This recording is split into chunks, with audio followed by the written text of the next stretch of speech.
For the first time ever, women in Saudi Arabia will be allowed to drive. Welcome to Plain English, the podcast that goes at the right speed for English language learners. Listen now and read the transcript online at plainenglish.com. Now, here's Jeff, your host for today's episode. The Kingdom of Saudi Arabia was the only country on earth not to allow women to drive, but that all ended on June 24th when the government began issuing driver's licenses to its female citizens. Welcome to Plain English. I'm Jeff, and you are listening to the podcast that goes at the right speed for English learners. You know, if you think it's hard to listen to the radio, television, or other podcasts because the English speakers are going too fast, then you are in the right place. This is a place for you to listen at a slower speed so you can understand every word. And if you can't quite get every word just from listening, that's okay too, because you can go to our website anytime you like 24/7 to read a transcript of each program. I recommend trying to listen first without the transcript and then going back to listen a second time as you read along. The transcripts also have instant translations from English to Spanish, Portuguese, French, Chinese, and Japanese. This episode also has translations available in Italian. We're trying this one out, so let us know how you like it. The transcript for this episode can be found at plainenglish.com/65, plainenglish.com/65. Oh, and the phrasal verb we'll talk about later on is put on. For years, Saudi Arabia was the only country in the world to prohibit women from driving. But that all changed on June 24th, when the ultra-religious kingdom in the Middle East began issuing driver's licenses to women for the first time. The change comes as part of Crown Prince Mohammed bin Salman's Vision 2030 modernizations, which are designed to change Saudi Arabia's culture and economy from ultra-religious and oil-dependent to one that is more modernized and open to trading and inbound investment. One facet of this planned modernization is getting more women into the labor force. They want 30% of women to be working by the year 2030. And in order to work, Saudi women will need their own transportation. Before getting the right to drive, women had to rely on male relatives or ride-sharing and transportation apps like Uber and Careem. The Saudi government predicts that about 20% of Saudi women will get a license in the next couple of years, representing about 3 million new drivers on the roads. The government is putting on several expos and demonstrations for its new drivers.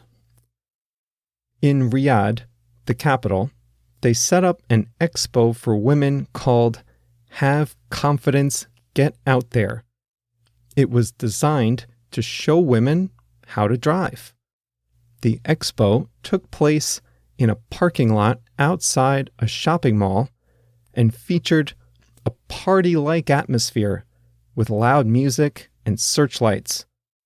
The women attendees were able to learn about car maintenance, traffic laws, etiquette, and, well, how to actually drive. There was a special exhibit on seatbelts, another on safe braking. One popular option was the electronic simulator, where women could practice driving in a simulation first. For the brave ladies in attendance, there were actual cars they could practice parking. One woman said it was the first time she ever sat in the driver's seat of a car. I can only imagine how that feels as an adult to sit in the driver's seat for the first time. I remember as a kid offering to wash my parents' cars inside and out just so I could sit in the driver's seat and pretend I was driving, even though I was just polishing the interiors. I was doing that even before my feet could reach the pedals. I can't imagine never sitting in a driver's seat even as an adult. Driving schools in Saudi Arabia are sold out as women are eager to get started behind the wheel. Some will struggle with the cost. It costs 6 times more for a woman to enroll in driving school than it costs men for the same thing. It seems that full equality has yet to reach Saudi Arabia, but one step at a time, right? Women were celebrating their new rights. Several women told CNN that they waited in their garages for the stroke of midnight on June 24th, waiting for the ban to be lifted before heading out and taking a spin around their neighborhoods. The driving ban was a unique symbol of women's repression in Saudi Arabia, a country where women have long been denied many of the same rights and freedoms that men enjoy. This represents a hard-fought victory for women's rights activists in Saudi Arabia. But the news is not entirely positive. Some of the activists who campaigned for this policy were in fact arrested by the government leading up to the implementation of the new policy. While some people are celebrating the new rights of women, others are not in the mood to celebrate. Some say that women should have been able to drive all along. They also point out that the country's guardianship system continues to be repressive and unfair to women. Under this system, a male relative, either their husband, father, brother, for instance, must give permission for women to work, travel, or get married. Other people, not just men, but some women too, are not in favor of allowing women to drive. Some have told the press that women need at least 2 years to learn how to drive. Others think they shouldn't be on the road at all. Yikes. JR has a friend from Saudi Arabia named Fatin, and she points out that women had many more freedoms and rights farther back in history, and that the current rights that women are winning are actually a return to the way things once were in her country. She says that driving cars is a basic right around the world, and she thinks this is an important step for Saudi's future development and a great victory for the women of that country.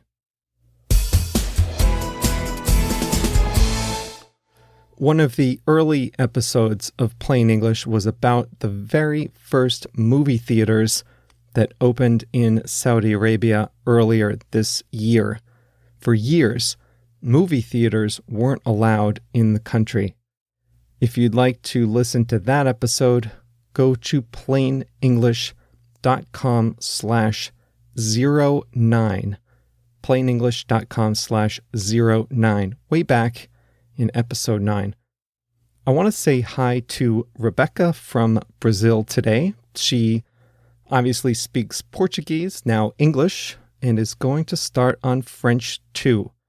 Some people, once you start learning languages, you never want to stop. Rebecca, thank you for listening, and good luck with your French. Bonne chance.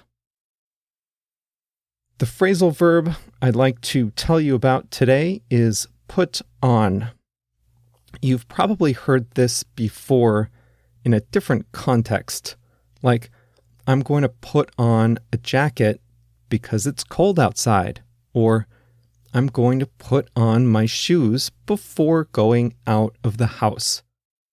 But it has another meaning as a phrasal verb. Here's how you heard it the first time. The government of Saudi Arabia is putting on expos and conventions to teach women how to drive. That means the government of Saudi Arabia is organizing the event. When you are organizing a big event, you often say you're putting on an event. In the city where I live, there is a company that puts on street festivals in different neighborhoods all summer long. That company organizes and sponsors the festivals. They advertise it, they get permits to close the roads, they organize the food vendors, artists, and other sponsors. They do all the work. It was their idea. They put on the festivals. In New York City, one of the most popular outdoor events in the summertime is called Shakespeare in the Park. The Public Theater in Astor Place in New York puts on free outdoor plays in Central Park, and they are all Shakespeare plays. This year they are putting on Othello and Twelfth Night. This one theater company puts on the series of events in Central Park, meaning the public theater organizes everything. It was their idea. It started in 1962, and they give away the tickets for free. If you ever visit New York in the summertime, I recommend trying to get tickets. They're all free, but they are hard to get. If you can get a ticket, it's worth it. So now you know a new way to use the phrasal verb put on. Put on a concert, put on a convention, things like that. Remember, if you're in Italy, check out plainenglish.com/65 and take a look at the Italian translations. Let me know what you think of them if you find them helpful. I love hearing from listeners, so send me a note, introduce yourself, tell me about why you're learning English. I love to hear it. My email address is jeff, Jeff, @plainenglish.com, and the show's name on Twitter and Facebook is Plain English Pod. Don't forget, JR and I will be back with a new episode on Friday. Click follow in Spotify or subscribe in your podcast app to make sure you never miss an episode.